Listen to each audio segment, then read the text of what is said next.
Hello and welcome. As we reach the midpoint of the week, let's take a look at the most pressing news items. Here's what you need to know. M25 lorry crash chaos, was it actually a staged security experiment? The M25, a vital artery in Britain's transport network, found itself in an unprecedented state of paralysis on February 24, 2026. A lorry crash, initially reported as a routine if severe accident, brought the motorway to a standstill in both directions, severing power cables and plunging parts of the surrounding area into darkness. Yet, beneath the surface of official reports and traffic updates, a more intricate narrative began to emerge, one that questioned the very nature of the incident and hinted at a meticulously orchestrated event. Was the M25 chaos merely an unfortunate accident, or was it, as some investigative theorists suggest, a staged security experiment designed to test the nation's resilience and compliance? The official account painted a picture of a lorry, possibly suffering a tire blowout, veering into the central reservation between Junction 28, Brentwood, and Junction 27, M11. The impact was significant enough to bring down crucial power lines, necessitating the immediate closure of the motorway.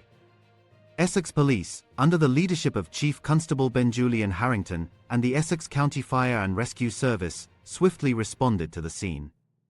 National Highways, whose Chief Executive Nick Harris was then in the process of stepping down from his 5-year tenure, confirmed the extensive damage and the need for engineers from UK Power Networks to make the area safe. The closure, initially projected for several hours, stretched into a prolonged shutdown, causing widespread disruption and frustration across the southeast of England. This disruption, however, was not merely an inconvenience, it provided a unique, real-world scenario for observing public reaction and logistical challenges under extreme duress, offering invaluable data for future crisis management strategies. However, for those attuned to the subtle rhythms of national events, the timing of this incident was strikingly coincidental. February 25, 2026, marked the official enforcement date for the Home Office's new Electronic Travel Authorization (ETA) scheme, a digital permission to travel system overseen by Home Secretary Shabana Mahmood. Travelling to the UK, you will need an Electronic Travel Authorization or ETA. You need to apply before travelling. Everyone travelling to the UK without a visa will need one. It lasts 2 years and is valid for multiple trips. Apply for your ETA today. Exemptions apply. This new protocol, requiring advanced digital authorization for many international travelers, represented a significant step towards a more controlled and digitally integrated national infrastructure. The ETA system, designed to enhance border security and streamline travel, simultaneously introduced a new layer of governmental oversight into the movement of individuals. Could the M25 incident, with its dramatic impact on movement and communication, be more than just a random occurrence on a day of such pivotal change? The convergence of these two events, a major infrastructure failure and the rollout of a new digital control mechanism, struck many as too precise to be accidental, sparking intense debate among those who scrutinize the patterns of power. Eyewitness accounts from drivers trapped in the ensuing gridlock began to circulate, painting a picture that diverged from the conventional accident narrative. Reports of specialist units arriving on the scene with unusual speed, seemingly within minutes of the crash, raised eyebrows. These were not the typical first responders, but rather highly organized teams whose presence suggested a pre-existing state of readiness. Their rapid deployment, far exceeding standard response times for a road traffic incident, hinted at an advanced warning or a pre-positioned presence. Furthermore, whispers of an unusual military presence among the emergency services added another layer of intrigue. Drivers reported seeing vehicles and personnel with markings and uniforms not typically associated with civilian emergency operations, suggesting a coordinated effort that extended beyond local police and fire departments. While official channels remained silent on these details, those stuck in the monumental traffic jam recounted seeing personnel and vehicles that did not align with standard road traffic collision protocols, leading to questions about the true nature of the operation unfolding on the M25. The sheer precision and scale of this response, many argued, pointed towards a rehearsal rather than a spontaneous reaction. The damage to the power infrastructure was also a point of contention. While UK Power Networks confirmed the disruption, some whistleblower accounts from recovery teams hinted at secret cables being involved, suggesting that the downed lines were not merely standard power conduits but perhaps part of a more sensitive, undisclosed network. These secret cables, it was speculated, could be related to advanced communication systems, data transmission lines, or even components of a nascent smart motorway control grid. This detail, if true, would elevate the incident from a simple accident to something with far-reaching implications for national security or infrastructure control, potentially linking it directly to the broader digital agenda of a connected nation. The extended duration of the M25 closure, beyond what many considered necessary for a typical recovery operation, further fueled these suspicions. Critics argued that the time taken to make safe the power lines and clear the wreckage was disproportionate to the reported damage, leading to speculation that the prolonged closure served a secondary, unstated purpose, perhaps to allow for the covert installation or testing of new technologies, or to assess the psychological impact of prolonged isolation on a major transport route. The theory gaining traction among investigative theorists posited that the M25 chaos was, in fact, a staged experiment. The objective, they argued, was to test the United Kingdom's infrastructure resilience in the face of a total transport lockdown and to gauge public compliance under such extreme conditions. The connection to the Home Office's digital permission to travel scheme was seen as more than mere happenstance. It was viewed as part of a broader agenda to implement future smart motorway control systems.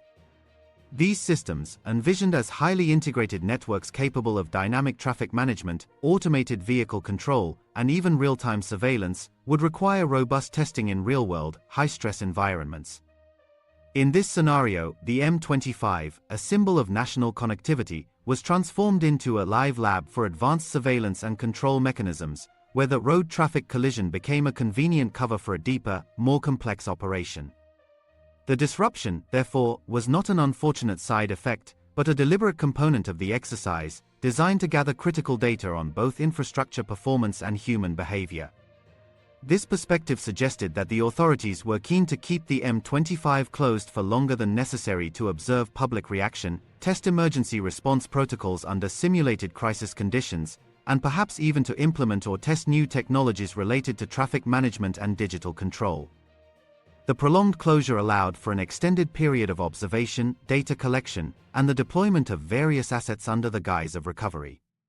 This covert data gathering, it is argued, would provide invaluable insights into how a population responds to sudden, widespread disruption, informing future policies on everything from emergency preparedness to the implementation of more pervasive digital controls.